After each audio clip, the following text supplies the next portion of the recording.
All right, I'll recognize myself another 5 minutes as follow-up while the other members are preparing their comments here. For Ms. Giles, it remains unclear how VW is going to fulfill the ZEV investment commitment under the terms of partial consent decree, and nothing prevents VW from obtaining revenue from these investments. That's one of our bottom line concerns.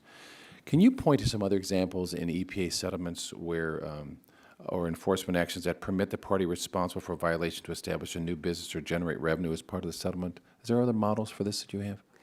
Every case has remedies that are uniquely tailored to the facts of that particular case. In this case, this is a part of the injunctive relief. This is not a penalty. It's part of the injunctive relief. It's an investment that VW is making in ZEV infrastructure, and there is no prohibition on them earning revenues from that investment. Well, do you know if VW does, in fact, intend to pursue any revenue regeneration from these investments? Has that been part of your discussion? I don't know the answer to that question. That'll be a decision that the company makes. I would say that some of the comments that we have heard of from other companies in this business seem to be encouraging that VW should be making revenues from these investments.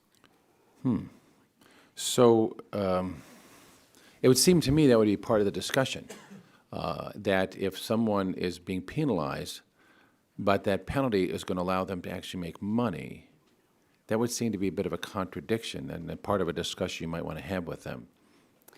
We would certainly agree if this were a penalty. This is not a penalty. This is part of the injunctive relief. The penalty portion of the case is still underway.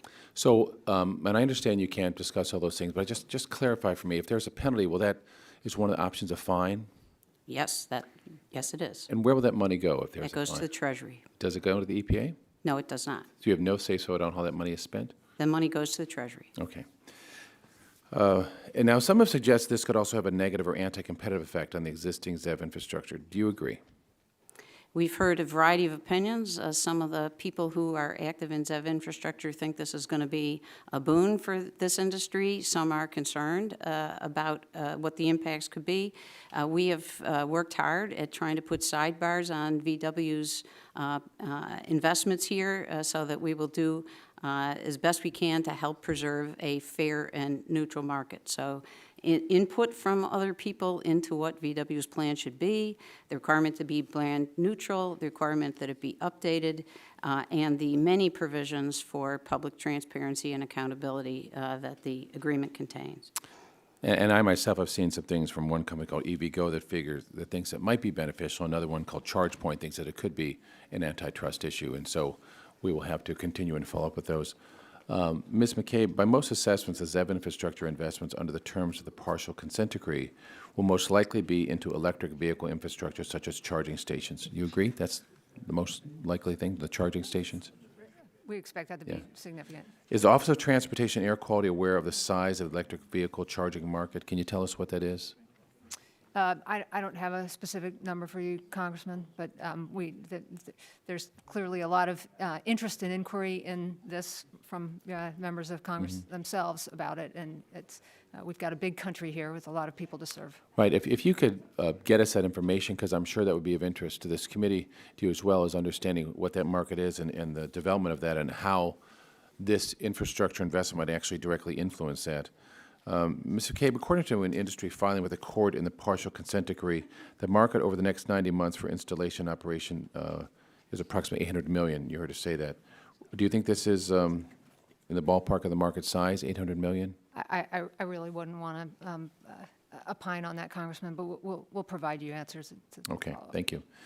And to both of you, last week the California Air Resources Board, called CARE, held a public input workshop regarding implementation of California's allocation of the ZEV investment commitment. Does EPA intend to conduct a similar public outreach? The VW is required to solicit public outreach, and you may have seen that VW put out a notice, I think earlier this week, saying that it intends to update the public on what the opportunities for public input are going to be. I understand, but will EPA conduct this outreach as well? The consent decree puts that obligation on VW.